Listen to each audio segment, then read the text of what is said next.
So hey Reddit, I am Allison29F, and if my life were a movie, it would not be some sweet romantic comedy where the quirky girl finally finds her soulmate in a coffee shop. No, my life seems to have been scripted by whoever wrote the darker episodes of Black Mirror, because apparently my love life has officially turned into a Netflix dark comedy. For some context, I have always been the responsible one. My parents, Mark 62M and Diane 60F, worked hard their whole lives. We were not rich, not even close, but we managed. I was the kid who got a part-time job at 16, the teenager who helped with groceries, and later the adult daughter who quietly slipped my mom cash when bills were tight. I am not the kind of person who splurges on designer handbags or drops hundreds on fancy cocktails. I clip coupons, I budget carefully, and I have actually managed to keep a little savings tucked away. I even helped my younger brother Ethan, 24M, through college. Basically, if there is a good daughter, dependable sibling, financially sensible checklist, I tick every single box. Meanwhile, my friends are out there living the lives that look like Pinterest boards. Weddings, gender reveals, Christmas cards featuring golden retrievers in plaid scarves. And me? I am sitting on my couch at 2 a.m., swiping on Tinder in stretched out sweatpants, eating leftover cold pizza, and wondering if the delivery driver knows me better than most of the guys I date. My mom always tells me not to worry, saying, "The right man is just stuck in traffic." Well, traffic must have turned into a 20-car pileup because that man has yet to show up. Enter Kyle. He was 32M, worked in insurance, had a neat salt and pepper haircut, a solid smile, and gave off the impression of someone stable and responsible. That alone was a green flag for me, considering my dating history had mostly been shirtless bathroom selfie guys who thought Netflix and chill was a legitimate first date idea. Kyle actually messaged me first and said I seemed refreshingly down to earth. That alone made him stand out. We texted for 2 weeks and it felt promising. He did not use weird abbreviations, he could string together full sentences, and he said he was looking for something serious. I thought maybe my luck was finally turning. After 2 weeks, he suggested dinner. Not just dinner. He said he wanted me to meet the people who matter most. My stomach flipped because that sounded serious. Serious in a good way, I thought. I pulled out my nicest navy dress, curled my hair, and even borrowed a pair of heels from my friend Sarah that made me feel like I was striding into adulthood, rather than hobbling into another bad date.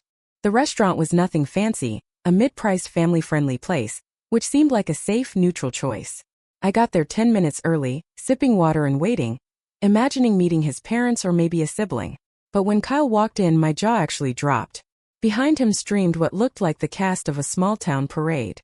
His parents, both sisters, their husbands, 5 kids under the age of 10, 3 cousins, 2 uncles, aunts, some neighbor he introduced as like family, and a man they called Big Mike who nobody really explained. I stopped counting at 23. It was a full-on circus marching into Olive Garden. Kyle kissed my cheek and announced, "Babe, this is my family. Tonight, we'll see if you're generous enough to be part of it." I laughed nervously, waiting for the punchline. Spoiler alert. There was no punchline. The chaos was immediate. The kids started tearing open sugar packets and stacking them into towers. His uncle ordered 4 margaritas before even sitting down. His mother looked at me disapprovingly and snapped, "You could grab some crayons for the kids, dear." I thought, okay, just smile, order some pasta and get through this madness. But then came the check. The waitress set down a bill that made my stomach lurch. $3,489.52. I almost spit my water out. Kyle cleared his throat dramatically and said, "Well, babe, this is your chance to show commitment. Pick up the tab." His aunt chimed in, "If you can't take care of a family, you don't deserve to marry into one." My jaw dropped. I said, "Ma'am, I didn't come here to marry you, I came here to eat spaghetti." I tossed a $20 bill on the table to cover my meal, stood up and walked straight out while they all gawked. My phone started buzzing almost instantly with angry texts from Kyle, his mother, and even random cousins accusing me of humiliating them. But you know what? I went home, put on pajamas, and slept like a baby. A week later, I found out Kyle actually filed a small claims lawsuit against me. Yes, a lawsuit. He claimed I had embarrassed his family and caused financial distress. When the court date came, I showed up in a bright pink dress just to irritate him, looking like Elwood's sarcastic cousin. The judge asked him one question. "Did you ever tell her she was expected to pay for the entire meal?" Kyle fumbled and babbled about unspoken expectations. The judge literally laughed, covered his face with his folder, and dismissed the case. Not only that, but Kyle was ordered to pay court fees on top of the restaurant bill. Now Kyle is banned from the restaurant, his family blames him for everything, and I am single once again. But here is where things get interesting. Because I decided that his little stunt deserved something extra. I found out Kyle was still active on Tinder. So I made a burner profile with fake information and some pictures that were not me. I called myself Brianna. Sure enough, he matched with me and we started chatting. I painted myself as exactly the type of woman he wanted. Sweet, generous, interested in family, and hinting that I was comfortable financially. He took the bait and set up a blind date at an upscale steakhouse. On the night of the date, I walked into that restaurant in full disguise mode. Different makeup, different hair, heels, and a killer red dress. Kyle looked smug, probably thinking he had reeled in some kind of sugar mama. The waiter handed me the menu, and I started ordering. Lobster tail, wagyu beef, bottles of champagne, appetizers, side dishes, desserts that could feed a small wedding party. I played it cool, chatting about how generosity is important in a relationship, watching him nod along like a fool. Then the check arrived. Over $4,000. I excused myself to the bathroom, picked up my bag and walked out into the night air feeling like a queen. Kyle was left sitting there with a mountain of food and a bill that perfectly mirrored the little scheme he had tried to pull on me. So Reddit, the moral of the story is this. If your so-called Prince Charming shows up with a freeloading army, run faster than Cinderella at midnight. And if he sues you for not paying, make sure he ends up footing the bill for his own circus. A week after that message from Kyle, life started to feel almost normal again. I'd gotten used to sleeping through the night without checking the locks 3 times and constantly glancing over my shoulder. Work was steady, my friends had finally stopped treating me like I was made of glass, and I'd been going to therapy religiously. The case against Kyle had been a stressful mess. Restraining orders, police reports, endless back and forths with lawyers. But with the judge ruling in my favor, I thought that chapter was finally closed. Turns out, Kyle wasn't ready to let it go. It started with little things that felt almost insignificant. A random unknown Instagram account started following me, then unfollowing, then following again. Harmless enough, but the profile picture was a gray silhouette, and there was no content. I blocked it. Then another popped up a few days later. I told myself it was just spam, but deep down I knew Kyle had a history of obsessing. When we were dating, he'd memorized my schedule down to my coffee order and gym class times, always under the guise of being caring. Back then I thought it was sweet. Now it felt like a dark cloud looming over me. Then came the text. I changed my number after the court case, thinking it was the best way to move on. I'd only given it to a tight circle of family, friends, and coworkers. When a random number buzzed my phone one Tuesday night, I almost ignored it, assuming it was spam. But the words on the screen made my stomach twist. Kyle texted me from a new number saying, "You'll regret this, Allie. Nobody embarrasses me." For a few minutes I just stared at the message, frozen. The apartment felt smaller, like the walls were pressing in. My hand shook as I set the phone down, pacing back and forth. I could feel every heartbeat pounding in my chest. This wasn't just immaturity or anger. This was a threat. Kyle had always been prideful, obsessed with control. The embarrassment of a public case, the restraining order, the fact that I'd chosen myself over him, it had all chipped away at his carefully curated image. And now this was his retaliation. I remembered something my lawyer had told me during the case. Never delete evidence. Screenshot everything. So I did. I took a screenshot of the text, making sure the timestamp and number were visible. I stared at it for a long moment, the bright light of my phone screen reflecting off the dark window behind me, half expecting Kyle to be standing outside. I didn't respond to him. I'd learned by now that any engagement would just feed his ego, give him a reason to keep going. Instead, I drafted an email to the court clerk.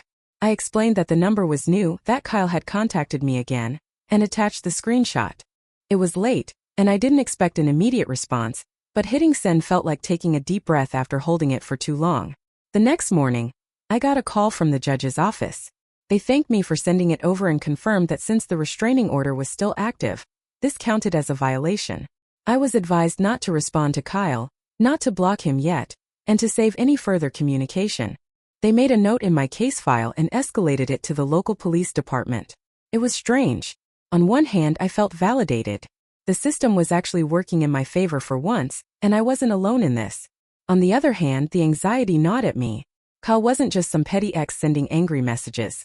This was a man who had already stalked me, tried to manipulate mutual friends, and attempted to intimidate me into silence. He'd shown up at my job once before the case went to trial, standing outside the coffee shop where I worked, pretending to scroll through his phone like he just happened to be there. Seeing his name pop up on my phone again felt like reopening a wound that had just started to heal. For days after sending the screenshot, I felt like I was living in a heightened state of alert. I double-checked the locks, avoided walking alone, and kept my blinds drawn. I deleted him from social media months ago, but I still scrubbed my profiles of anything that could give away my location. I let my boss know what was happening, and she was supportive, even offering to adjust my shifts so I wasn't closing alone at night. Then 2 days later, the police called. They'd been in contact with Kyle and issued him a formal warning that any further harassment would lead to his arrest. The officer I spoke to sounded calm, professional, and firm, but hearing his name out loud again sent a shiver down my spine. I wanted to believe that a warning would scare him enough to stop, but deep down, I knew Kyle thrived on drama. He liked the feeling of control, of getting a reaction out of me. The very fact that I'd involved the authorities probably only fueled his anger. Still, I was proud of myself. A year ago, I might have ignored the message, convinced myself I was overreacting, or even responded to him in an attempt to defuse the situation. Back then, I still felt some twisted sense of responsibility for his emotions. Now I knew better. I wasn't playing his games anymore. I sent the screenshot to my therapist too during our next session. She nodded approvingly, telling me that documenting everything and reaching out for help was exactly what I should be doing. She reminded me that abusers count on silence, on their victims feeling too scared or ashamed to speak up. I wasn't that person anymore. Over the next week, I carried on with life as best I could. Work, therapy, nights spent watching Netflix with my best friend on FaceTime. But I stayed vigilant. Every time my phone buzzed, my stomach clenched, half expecting another message from him. I started keeping my phone on silent at night, leaving it on the other side of the room so I wouldn't wake up in a panic. Eventually, I got an official email from the court confirming that the message had been added to my file as part of the ongoing harassment case. It wasn't much, but it felt like a small victory, like reclaiming a little piece of my peace of mind. They noted it as harassment. After Big Mike's message, I honestly thought the whole fiasco would die down. It had been embarrassing enough for Kyle to get caught stiffing an entire table full of people, and I figured he'd want to crawl under a rock for a while. But that's not how Kyle operates. If anything, he thrives on chaos. Still, Mike's words stuck with me. Apparently, this wasn't a one-off incident or some misunderstanding. Kyle had a reputation for pulling these dine and dash by proxy schemes, and he'd been doing it for years. I started hearing stories from people I barely even knew. One woman in a local Facebook group commented that she'd gone on a first date with Kyle years ago, and he'd invited her to meet him for dinner, only to conveniently forget his wallet when the bill came. Another guy chimed in that Kyle had dragged him to a birthday dinner for a mutual friend, insisted he'd cover appetizers as a thank you, then left halfway through and never paid for anything. It was like a floodgate had opened, and suddenly everyone had a Kyle story. What blew my mind was how bold he'd been about it. Apparently, he'd mastered the art of playing the victim. People said he'd spin tales about being broke because of an ex who cleaned him out, or how he'd just lost his job and didn't want to admit it. Women said he'd turn on the charm, promising to Venmo them later, then block them when they followed up. A few people even mentioned that he'd tried to host friends' nights at bars, where he'd invite everyone and then quietly slip out the door once the tab started piling up. It wasn't just tacky, it was calculated. The restaurant incident was the breaking point, though. I had posted about it in a local forum mostly to warn other women. But the post blew up way more than I expected. People were furious, not just at Kyle but at the idea that someone could get away with this for so long. The restaurant owner even joined the conversation, saying she was tired of being left with unpaid tabs, because one smooth-talking guy kept manipulating women into footing the bill. A week later, the restaurant announced a brand new policy on their Facebook page. They wrote that from now on, all parties of 10 or more had to prepay or leave a card on file. It was a huge deal because this was a small-town family-owned place where things had always been casual and community-driven. The fact that they felt forced to implement such a strict rule showed just how fed up they were. And then came the kicker. Locals started calling it the Kyle Rule. At first, I thought it was just a joke in the comments, but the nickname caught on fast. Someone made a meme with a picture of the restaurant and a caption that said, "Thanks, Kyle." Another person made a fake Yelp review that read, "Great food, friendly staff, and a firm no Kyle policy." It was everywhere. People using it as shorthand for being a cheapskate or pulling a scam. If someone at work forgot their wallet, coworkers would tease them saying, "Don't go full Kyle on us." I won't lie, there was a sense of vindication watching him get roasted like that. Kyle had always been smug, always acting like he was too clever to get caught, like he could manipulate anyone he wanted. Now his name was practically a meme. I heard from a mutual friend that he was furious about it, calling everyone in town toxic, and threatening to sue the restaurant for defamation. No one took him seriously. If anything, his outbursts only made things worse. Big Mike reached out to me again a few days later, apologizing for being part of that dinner disaster, and explaining that even he didn't know Kyle planned to ditch. Mike said, "Honestly, I only came for the free food. That guy's been pulling stunts like this for years." It was oddly validating to hear that even his own family was fed up with him. Mike told me Kyle had a history of borrowing money from relatives and never paying them back, and apparently there was a running joke at family gatherings that if Kyle offered to treat you, you'd better bring your own cash. The story started spreading outside of town too. Someone screenshotted my original post and shared it on a regional foodie group, and suddenly people from nearby cities were commenting things like, "This is why we don't let big groups book without deposits." Kyle had unintentionally become a cautionary tale for restaurant owners everywhere. One place even put up a sign that said, "No reservations over 10 without a card on file. Thanks, Kyle." What shocked me the most was how many women reached out privately to say thank you. Some said they'd gone through almost the exact same thing with Kyle, but had been too embarrassed to talk about it. One woman said he'd convinced her to host a game night at a local bar, promising he'd cover appetizers, only for her to end up $200 in the hole when he bailed. Another said he'd taken her on a date that ended with her paying for him and 3 of his buddies because he said he'd left his wallet at home. These women weren't naive. They'd just been manipulated by someone who was really good at making his bad behavior seem normal. The attention eventually reached Kyle's job. He worked at a car dealership in town, and according to a mutual acquaintance, his boss wasn't thrilled to see the dealership name popping up in the comments of viral posts about him. Kyle wasn't fired, but word is he was told to lay low, because customers were bringing it up when they came in. Imagine trying to sell a car when half the town knows you as the guy who scams women out of dinner tabs. For weeks, every time I went out, I'd overhear people laughing about the Kyle rule. At first, I worried Kyle would retaliate, but the truth is he seemed more focused on damage control than revenge. He started deleting his social media profiles, and some of his mutual friends stopped speaking to him altogether. I guess even the people who used to excuse his behavior were finally seeing him for what he was. The last I heard, Kyle moved to stay with a cousin in another town, probably hoping to escape the embarrassment. But around here, his name has become folklore. Even new restaurants are adopting prepayment policies, citing recent incidents that locals instantly recognize. It's strange in a way, this whole ordeal started as one humiliating dinner, but it ended up sparking real change in how restaurants operate around here. And it's all because Kyle couldn't stop scheming long enough to pay for his own meal. Locals in town are literally calling it the Kyle rule. When Ethan told me that Kyle's ex-fiancée had reached out, I didn't know what to expect. He'd said she was curious about the story that had been circulating, and wanted to share her own experience. I agreed to meet her, partly because I was intrigued and partly because I wanted to understand just how deep Kyle's behavior went. What I wasn't prepared for was how eerily similar our stories would be. We met at a cozy cafe downtown on a rainy afternoon. She introduced herself as Rachel, and right away, she had that calm, put-together energy that makes you want to trust someone. Over coffee, she began explaining why she'd walked away from Kyle at the altar 2 years ago. According to her, he had orchestrated what he called a relationship test, inviting her family and close friends to an extravagant rehearsal dinner. He had assured her he'd cover everything, only to conveniently disappear when the check arrived, leaving her family with a bill that was over $1,000. Rachel said she had been humiliated, but at first, she chalked it up to poor communication or stress. Then, after hearing him brag to a friend about how she passed his test by paying for everyone, she realized it was manipulation. She didn't leave him right away. She admitted she'd been young, in love, and under pressure to make the wedding happen.